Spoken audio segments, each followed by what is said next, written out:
Sir मैं निर्दोष हूं सर। मैंने किसी का खून नहीं किया सर। जानते हो ये क्या है? डीएनए रिपोर्ट है सर। फिर तो तुम्हें ये भी पता होगा कि इस रिपोर्ट में क्या लिखा है। और फिर भी तुम चाहते हो कि मैं मान लूं कि तुम निर्दोष हो, तुम गुनहगार नहीं हो। सर आपने हमेशा हमें ये सिखाया सर कि सच से बड़ा दुनिया में कुछ भी नहीं है सर। इस केस की भी यही सच्चाई है सर। मैंने किसी का खून नहीं किया सर, मैं सच कह रहा हूं। अगर तुमने खून नहीं किया है तो फिर तुम्हारा खून उस हथियार पे कैसे पंकज? मुझे नहीं पता सर। कैसे नहीं पता तुम्हें? हा? ये जो तुम्हारे हाथ पर चोट लगी है, ये जो खून का निशान है, वो चीख चीख के कह रहा है कि गुनहगार तुम ही हो पंकज, तुम हो। सर मैंने आपको बताया था सर, मैं ऑटो से जब ब्यूरो आ रहा था सब तब कटा था सर।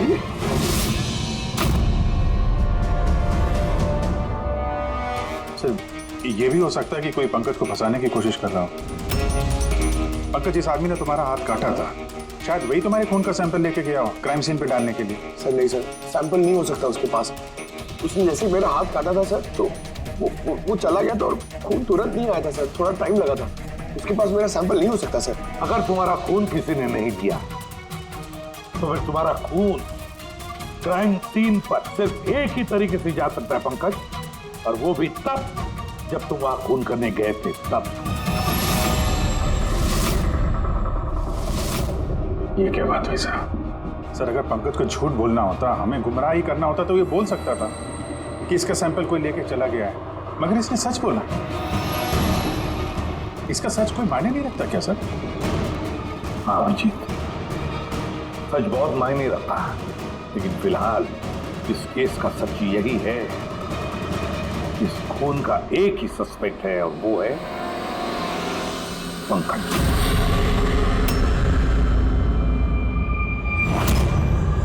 मैं तुम्हें सीआईडी से सस्पेंड कर रहा हूं। सर मेरा यकीन कीजिए सर, मैं सच कह रहा हूं।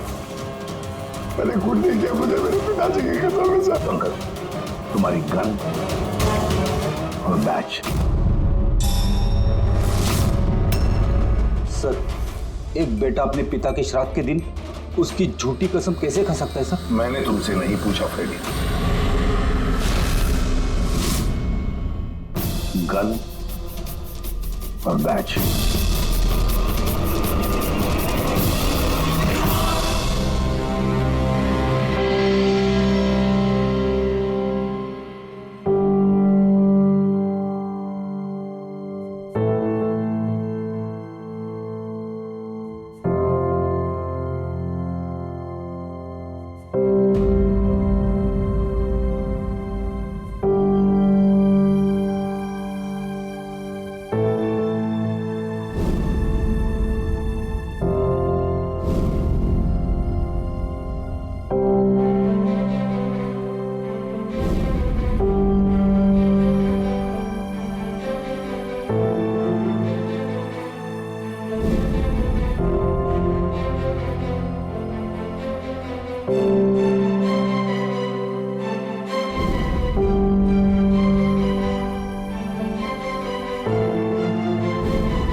ये एकदम गलत हो रहा है।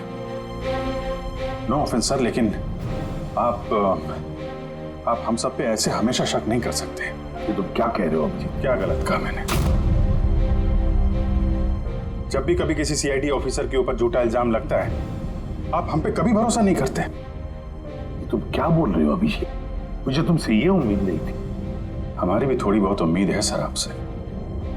आपके एक इशारे पे जान देने को तैयार खड़े रहते हैं हम लोग। तो क्या इतनी सी उम्मीद रखना गलत है कि हमारे बुरे वक्त पे आप हमारा साथ देंगे, हम पे भरोसा रखेंगे? तो क्या मैं साथ नहीं दे रहा? सच जाने की कोशिश नहीं कर रहा हूं मैं?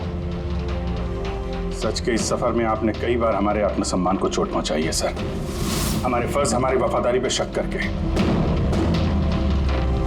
जब मुझ पे झूठे इल्जाम लगे थे, आपने मुझ पे भरोसा नहीं किया था। और जब तक अभिजीत निर्दोष साबित नहीं होता, उसे जेल में ही रहना होगा। जब दया पे झूठे इल्जाम लगे, आपने इस पे भी भरोसा नहीं किया। मगर शायद आप ही एक बात भूल गए, एक बार आप पे भी ऐसा झूठा इल्जाम लगा था।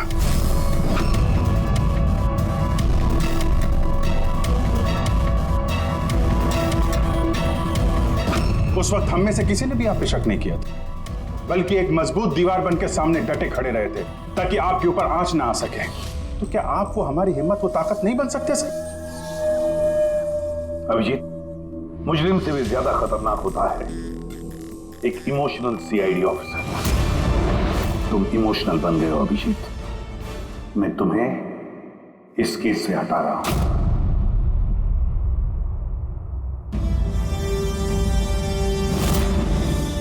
दया, पूर्वी, अब से पंकज की केस तुम दोनों इन्वेस्टिगेट करोगे, सिर्फ और सिर्फ तुम दोनों। ठीक है सर।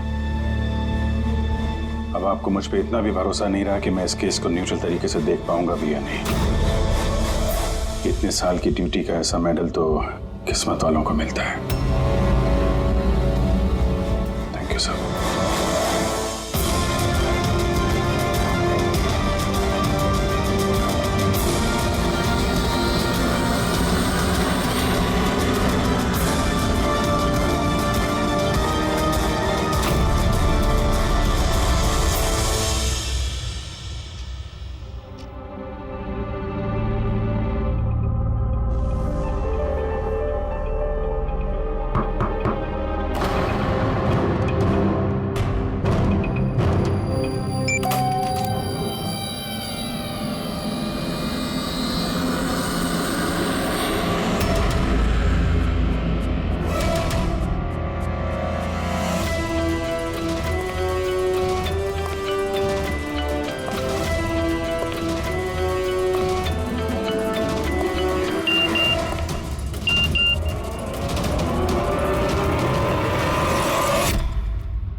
अपनी पीठ मेरी तरफ करके खड़े हो जाओ।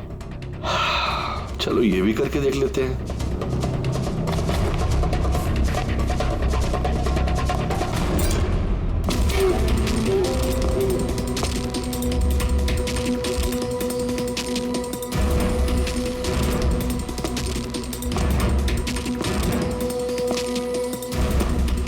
आप आ गए सर? मैं आप ही का इंतजार कर रहा था। आप देखिए वहां फाइल पड़ी है, उसमें पूरा फाइनेंशियल प्लान पड़ा हुआ है और मुझे पूरा यकीन है कि आपको बहुत पसंद आएगा।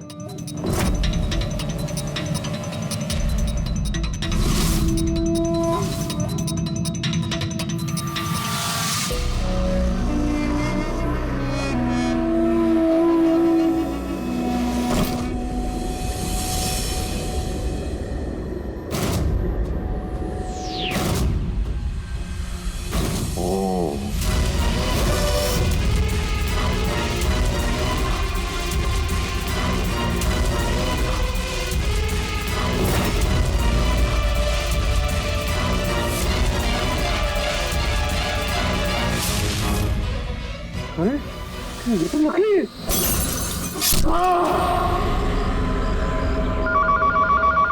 हेलो एसीपी प्रद्युमन है। कब? अच्छा ठीक है।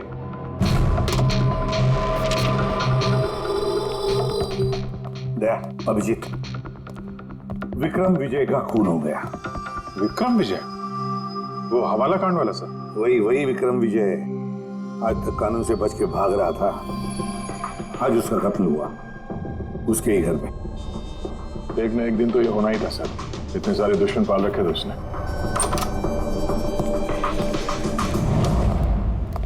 सर रियली सॉरी सर, थोड़ा लेट हो गया। क्या बात है पंकज, कहाँ रह गए थे तुम? सर वो डैड का श्राद्ध था सर, आज मंदिर गया था सर पूजा करने। ठीक है, और ये हाथ में क्या हुआ? सर ये आते हुए लग गया, मामूली चोट है, इतना जोर से नहीं लगा सर। ठीक है, तैयार हो जाओ, एक मर्डर केस आया हुआ है। अब ये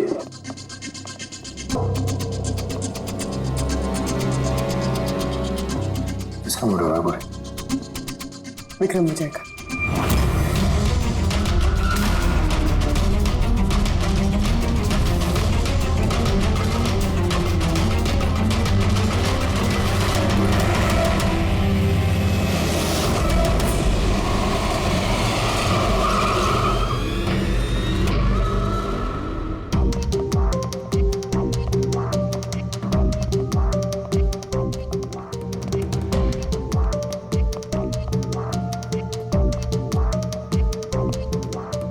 सीआईडी? जी हाँ। सर मैं गोपाल हूँ, विक्रम सर का मैनेजर। ये तीनों कौन? ये मोहित, विशाल और ये राघव है, ये सर के सिक्योरिटी गार्ड्स हैं। और आप? ये विक्रम सर की वाइफ हैं मधु मैडम, और बाकी सब स्टाफ है। बॉडी कहाँ है? सर बॉडी अंदर है। ये गर्दन पे वार किया है, अब पेट और छाती पे भी मारा है। वो नहीं पक्का करना चाहता था कि किसी भी तरीके से ये बचने ना पाए।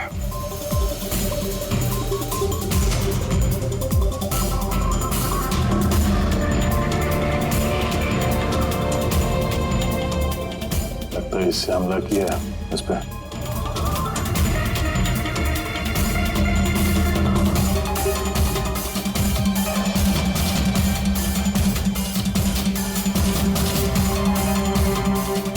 विक्रम के फोन पे आखिरी मैसेज किसी अननोन नंबर से आया। अपनी पीठ मेरी तरफ करके खड़े हो जाओ। पीठ मेरी तरफ? मतलब वो आदमी इसको अपना चेहरा नहीं दिखाना चाहता था क्या?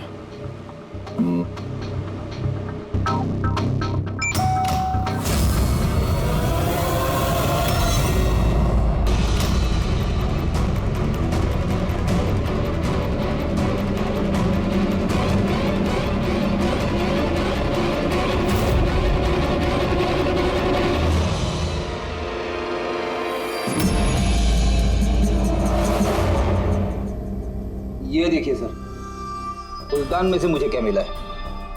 Audio recording device. Audio recording device? उस कमरे में जो भी बात हो रही थी वो कोई सुन रहा था। मैं उसका नाम तो नहीं जानती, पर वो जिस तरीके से तैयारियां करवा रहे थे उस हिसाब से तो लग रहा था जैसे वो उनका बहुत खास क्लाइंट हो और वो सिर्फ विक्रम से ही मिलना चाहता था। ये क्लाइंट विक्रम के कांटेक्ट में आया कैसे? सर मेरी वजह से। उसने मुझे पहले कांटेक्ट किया था। वो विक्रम साहब का पूरा इतिहास बहुत अच्छी तरह से जानता था और विक्रम सर उसके इस होमवर्क से बहुत इम्प्रेस हुए और उन्होंने मुझसे मीटिंग फिक्स करने के लिए कहा। तो आप उससे पहले मिले थे? नहीं सर, उसने कॉल किया था और वो भी प्राइवेट नंबर से।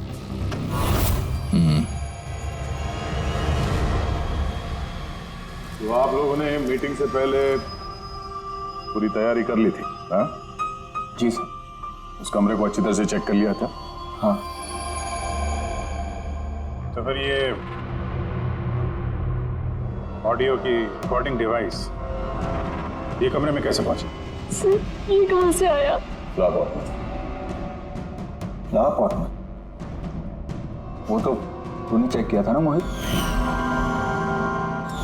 मैंने चेक किया था सर, लेकिन मुझे फ्लावर पॉट में दिखा नहीं था। दिखा नहीं था? जी नहीं। अच्छा, ऐसे कैसे दिखा नहीं था? ब्यूरो चल, वहां पे अच्छे अच्छे को दिखने लगता है।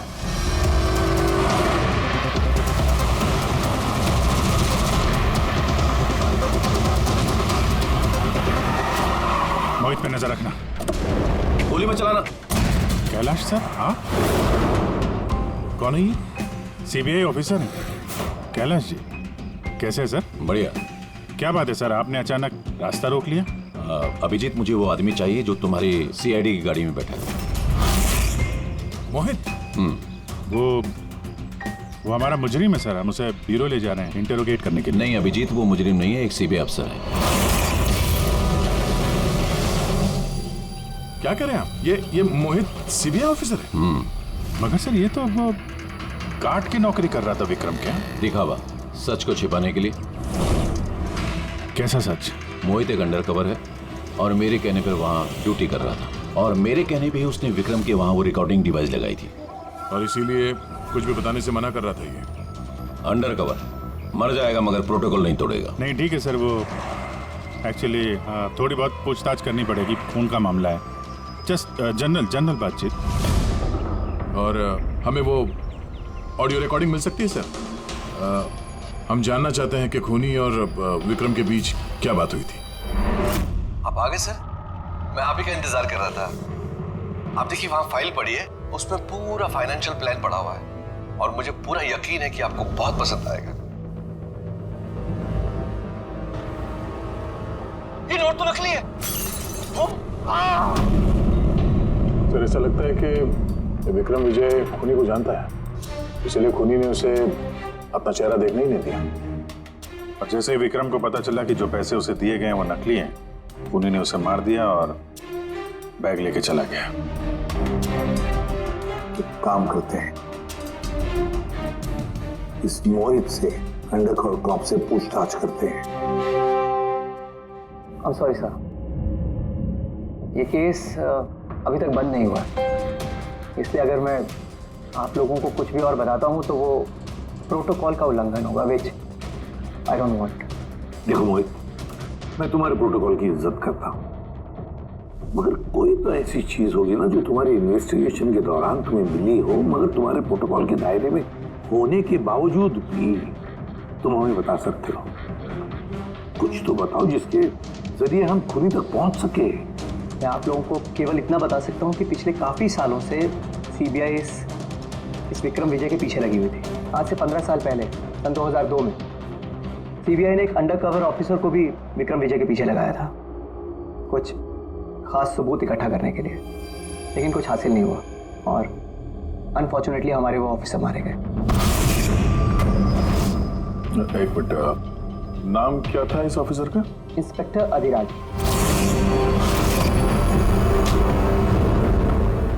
इंस्पेक्टर अधिराज। इस बोतल पे जो खून है, इस खून में विक्रम की डीएनए के अलावा किसी और का भी डीएनए। विक्रम के डीएनए के अलावा किसी और का भी डीएनए है? मेरे कहने का मतलब है कोई और भी था। कौन था सारुण के? तो अपने क्रिमिनल डाटाबेस में कंपेयर करके देखा, मैच करके देखा तूने? उसकी जरूरत नहीं पड़ी। जरूरत नहीं पड़ी का क्या मतलब है सारुण के? किसका डीएनए है वो? वो डीएनए पंकज का है। What? वो डीएनए पंकज का है? हमारे पंकज का? हमारे पंकज का। यार ये कैसे हो सकता है? CID officer Pankaj, CID officer Pankaj खून कर सकता है? हमारा एक ऑफिसर खून में है। लेकिन सर पंकज खून क्यों करेगा? वही तो, सीआईडी ऑफिसर खून क्यों करेगा? सर, विक्रम के घर से 1 किलोमीटर की दूरी पर पुलिस को एक लावारिस मोटरसाइकिल मिली है सर। किसकी मोटरसाइकिल है वो? सर वो पंकज की है।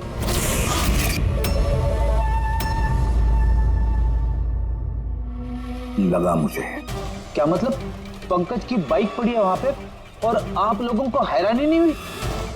फ्रेडी, विक्रम विजय जिसकी मौत हुई है आज, 15 साल पहले अधिराज जी, पंकज के पिता, एक अंडरकवर कॉप, बॉडीगार्ड बन के विक्रम विजय के खिलाफ सबूत इकट्ठा कर रहे थे और उसी दौरान वो मारे भी गए। मतलब सर, पंकज को ये लगता है कि उसके पिताजी की मौत के पीछे विक्रम विजय का हाथ था और इसीलिए उसने अपने पिताजी की मौत का बदला लेने के लिए।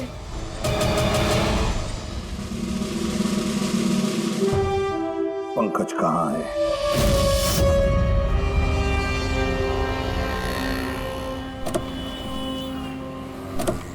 अरे सर, आप लोग? यही सवाल तो हम भी तुमसे पूछने वाले थे। तुम यहाँ क्या कर रहे हो? तुम तो बीमार थे ना? अरे सर, बाइक चोरी हो गई थी मेरी। ये सामने पुलिस स्टेशन में रिपोर्ट लिखाने आया था। ये देखिए। हमें पता है तुम्हारी बाइक कहाँ है। आप लोगों को कैसे पता सर? तुम्हारी बाइक विक्रम विजय के घर के पास मिली है। वही विक्रम विजय जो तुम्हारे पिता का खूनी है। जब ब्यूरो में एसीपी साहब ने बताया कि विक्रम विजय का खून हुआ है तो तुम्हें पता था ना कि वही विक्रम विजय है? हाँ सर। अरे तो ब्यूरो में क्यों नहीं बताया तुमने? तुम्हें बताना चाहिए था ना कि विक्रम विजय तुम्हारे पिता का खूनी है। सर, डैड का श्राद्ध था सर। मंदिर से ब्यूरो आ रहा था, उनके बारे में सोच रहा था, ये न्यूज आ गई। एकदम हिल गया था सर, समझ में नहीं आ रहा था क्या करूं। और ये हाथ जो तुम्हारा कटा हुआ है, एग्जैक्टली हुआ क्या था? सर, ये तो जब मैं मंदिर से ऑटो पकड़ के आ रहा था,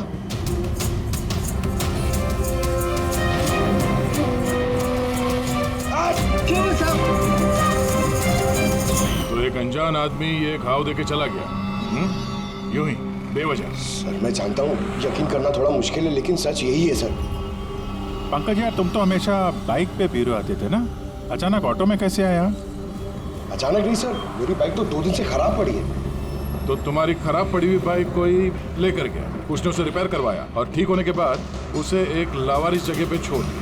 वो भी संयोग से एक ऐसे इंसान के घर के पास छोड़ दिया जिसका आज ही खून हुआ और जो तुम्हारे पिता का खूनी भी है। सर, आप लोग मुझ पे शक कर रहे हैं? आप लोग को लग रहा है उस विक्रम विजय को मैंने मारा है?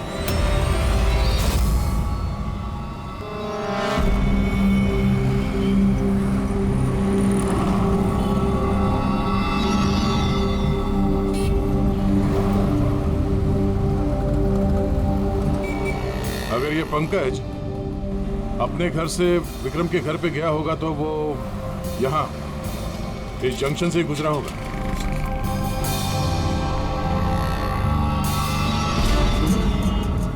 सर, सिग्नल पे सीसीटीवी कैमरा लगा हुआ है। इस सीसीटीवी कैमरा के फुटेज से पता चल जाएगा कि पंकज यहाँ से गया था उस बाइक पे या कोई और था वो।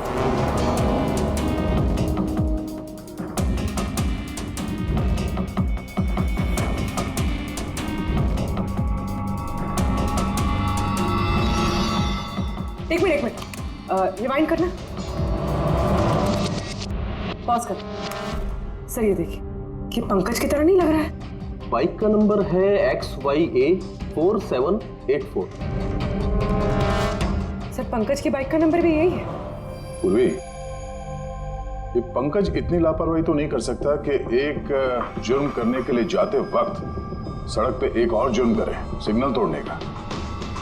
जरूर कोई है जो पंकज को फंसाना चाहता है और उसी ने ये सिग्नल भी तोड़ा है ताकि हमारा जो शक है पंकज के ऊपर वो और मजबूत हो जाए। मगर सर, पंकज को कौन फंसाना चाहेगा?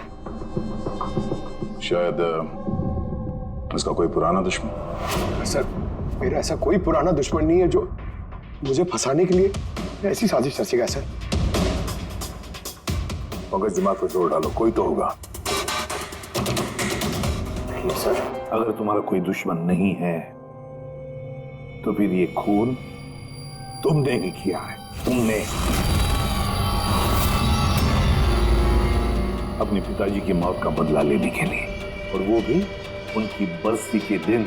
सर, मेरा बदला लेने की कोई मेंटालिटी नहीं है सर। मैं खूनी नहीं हूं सर, मैं एक CID ऑफिसर हूं। जहां तक पिताजी की बात है सर, मैंने तो उन्हें ठीक से देखा भी नहीं। सर मुझे तो ऐसा कुछ याद भी नहीं है जो उन्होंने हमारे साथ कोई अच्छा टाइम स्पेंड किया हो या हमारे साथ रहे हो। सर उन्हें तो फर्क भी नहीं पड़ता होगा कि उनका कोई बेटा है जिसे उनकी जरूरत भी है। सर मतलब तुम्हारे पिताजी के साथ तुम्हारे संबंध अच्छे नहीं थे? सर वो एक अंडरकवर कॉप थे सर। वो ज्यादातर अपने काम में ही बिजी रहते थे। घर गृहस्थी परिवार बच्चे इनसे उनका कोई लेना देना नहीं था सर। मुझे तो सिर्फ मेरी माँ ने पाला है सर। लेकिन फिर भी पंकज, तुम्हारी अपनी पिताजी के साथ कुछ ना कुछ तो यादें जुड़ी होंगी ना? कुछ भी? सर थोड़ा सा याद है मुझे सर। मुझे मेले में ले जाते थे सर वो, मगर मेले में ले जाने से पहले सर वो मुझे हॉस्पिटल ले जाते थे हमेशा। हॉस्पिटल में? वो क्यों? शायद बचपन में वो बहुत बीमार रहता था और वो हॉस्पिटल ले जाते थे और मुझे बहुत दर्द होता था सर। दर्द? पंकज, कहाँ दर्द होता था? सर पीठ में, यहाँ पे सर। पीठ में? पंकज, डॉक्टर क्या करते थे पीठ में? नहीं सर, ऐसा कुछ याद नहीं आ रहा सर। याद करो पंकज, याद करो। सोचो क्या करते थे? तुम्हारी पीठ में इंजेक्शन लगाते थे या पीठ में से खून निकालते थे? क्या करते थे? याद करो। Sir sir sir drill machine से कुछ करते थे सर हॉस्पिटल में। क्या कहा? ड्रिल मशीन से?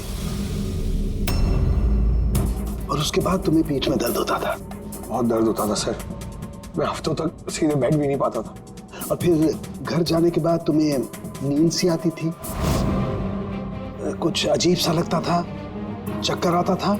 हाँ सर। सर मेले में भी जब मैं घूमने जाता था तो नींद में ही रहता था सर। ऐसे चक्कर आते रहते थे सर बस।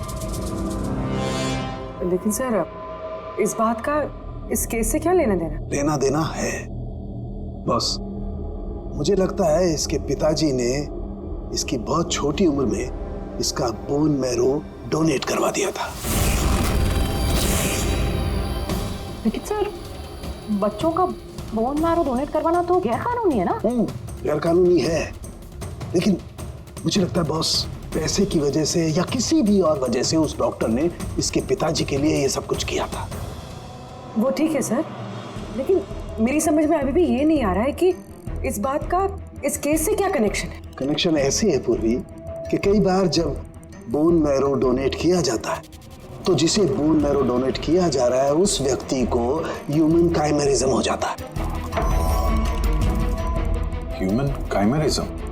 ये क्या है सर के साथ? यूं समझो कि जिस व्यक्ति को बोन मैरो डोनेट किया जा रहा है उस व्यक्ति के शरीर में 2 डीएनए पैदा हो जाते हैं।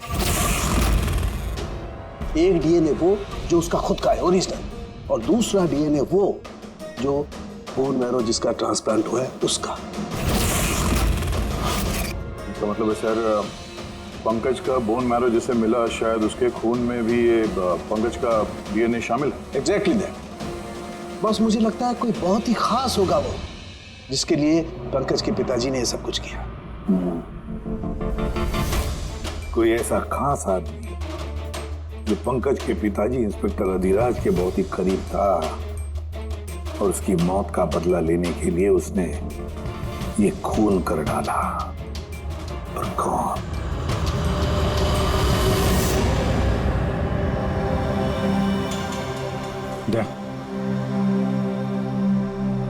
Hi sir. हेलो अभिजीत। हाय दया, कैसे हो? गुड। सॉरी आपको यहाँ ऐसी जगह पे बुलाना पड़ा।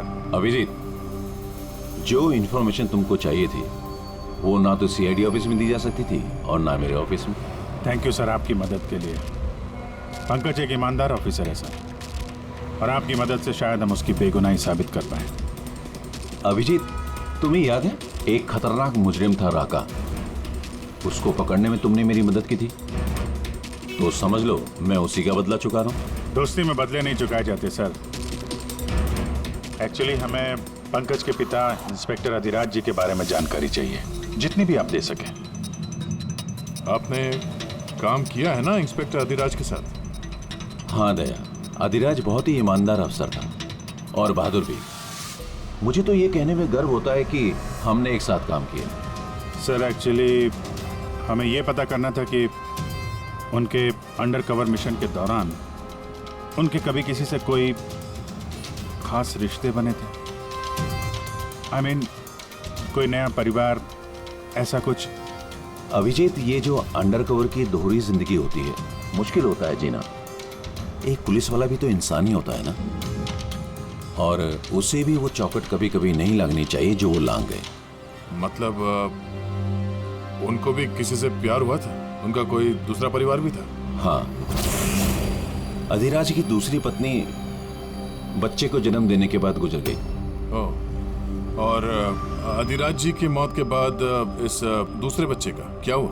ये राज हमेशा राज ही बना रहा कि अधिराज ने उस दूसरे बच्चे को कहाँ रखा, कैसे पाला, और वो बच्चा कहाँ गया, कभी किसी को नहीं मिला।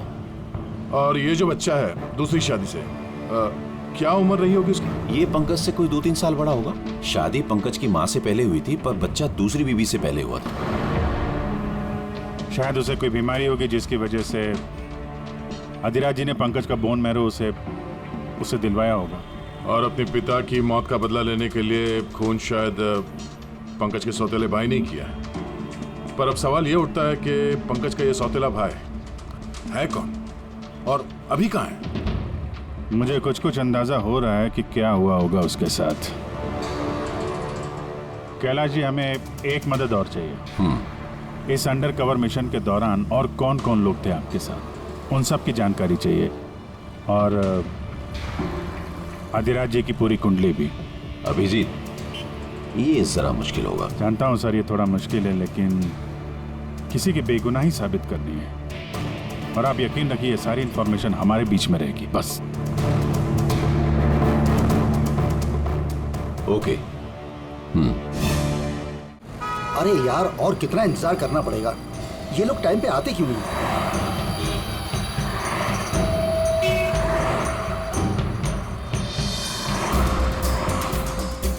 अरे यार, आधे घंटे से इंतजार कर रहा हूँ। अरे मुझे आज ही पूरा पैसा चाहिए। अरे मुझे निकलना है इस शहर से आज ही। तेरा हिसाब तो मैं आज, अभी और इसी वक्त चुकता कर दूंगा।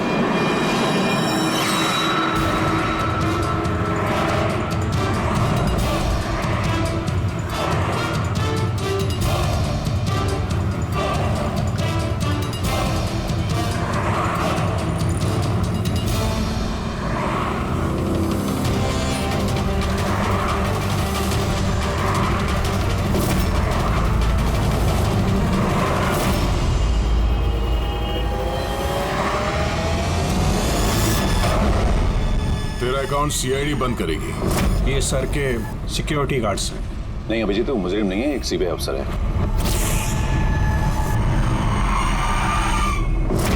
पिता के कर्ज को पूरा करना हर बेटे का धर्म होता है सर, और जो बेटा ऐसा करता है वही अच्छा बेटा कहलाता है, और वो हूं मैं। तुमने तो किया नहीं, मैंने लिया अपने पिता की मौत का बदला।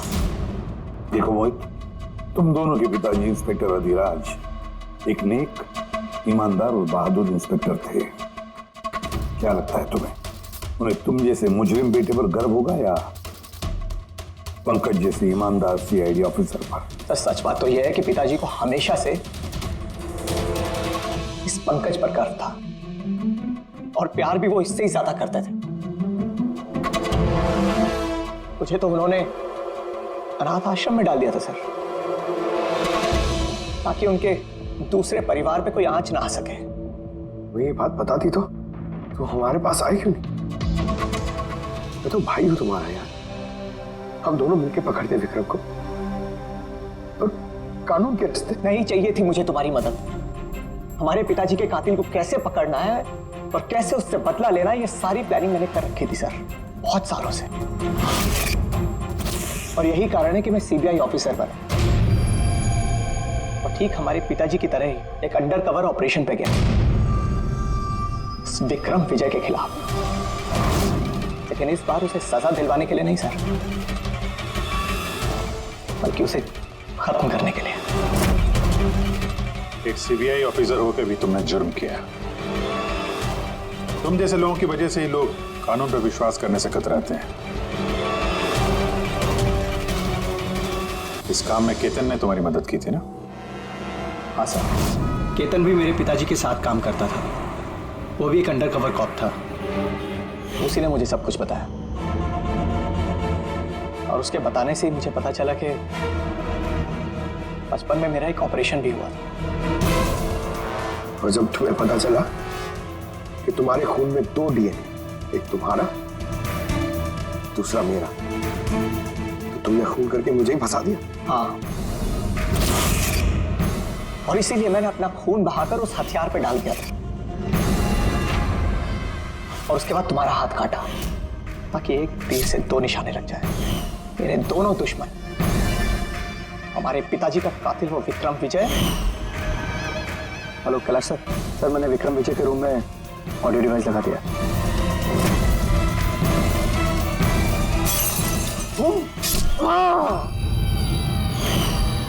और तुम मुझसे इतनी नफरत क्यों है तुम्हें भाई? क्यों ना करो तुमसे नफरत? आज तक सब कुछ तो तुम्हें मिला है। हमारे पिताजी का नाम, उनका प्यार, उनकी इज्जत, सब कुछ। और दुख की बात तो यह है कि ये सब कुछ मिलने के बाद भी तुम्हें इतना सा भी होश नहीं था कि हमारे पिताजी का कातिल है कौन। अगर आज मैं नहीं होता तो हम दोनों के पिताजी का कातिल आज भी जिंदा होता और खुला घूम रहा होता। और तुम्हें क्या मिला मोहित? जेल? और खून करके तुम्हारे पिताजी को क्या मिला मरने के बाद? शर्मिंदगी? सर एक बात पूछ सकता हूं आपसे? आप लोग मुझ तक पहुंचे कैसे? क्योंकि मैंने कोई कसर नहीं छोड़ी थी सारे सबूत पंकज के खिलाफ करने में। मोहित, हम जानते थे कि पंकज ऐसा कभी नहीं करेगा। और रही बात तुम तक पहुंचने की, जब हमें 2 डीएनए के बारे में पता चला तो हमने तुम्हारे पिताजी इंस्पेक्टर रजिराज का बैकग्राउंड चेक किया। उसमें हमें पता चला कि उनका और भी एक बेटा है,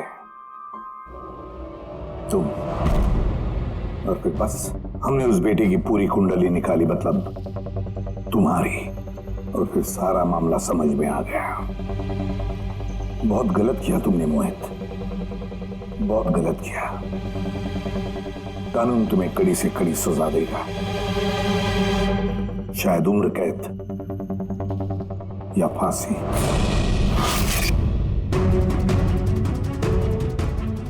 रेडी?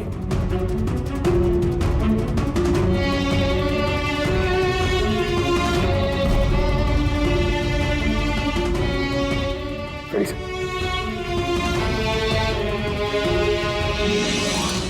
मैं जानता हूं तुम्हारे दिल में सिर्फ मेरे लिए कड़वाहट है, मगर मुझे पता ही नहीं था कि मेरा कोई एक भाई है।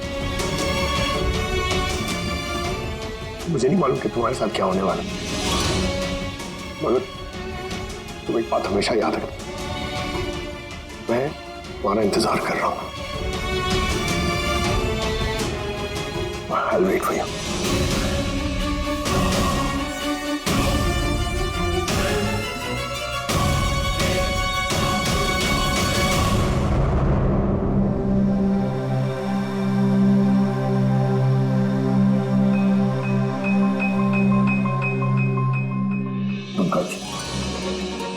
देखो, तुम्हारे में ये जो अच्छाई है ना, इसे कायम जिंदा रखा, कायम। Welcome back to CID. Thank you sir. Sir, I am sorry sir. आप सही कह रहे थे। इमोशनल होके मैं कुछ जरूरत से ज्यादा ही बोल गया सर। I am sorry. देखो अभिजीत, तुम सब लोग मेरे लिए ना सिर्फ सीआईडी ऑफिसर्स हो, बल्कि मेरा गुरूर हो, मेरा आत्मविश्वास हो, मेरी ताकत हो। और एसीपी प्रद्युमन ने आज तक अपनी ताकत पर कभी शक नहीं किया और ना कभी करेगा। इम्तिहान की घड़ियां तो आती है और आती रहेंगी, मगर फर्ज की राह पर चलते वक्त अगर अपने बेटे पर भी गोली चलाना क्यों न पड़े, हाथ कांपने नहीं चाहिए।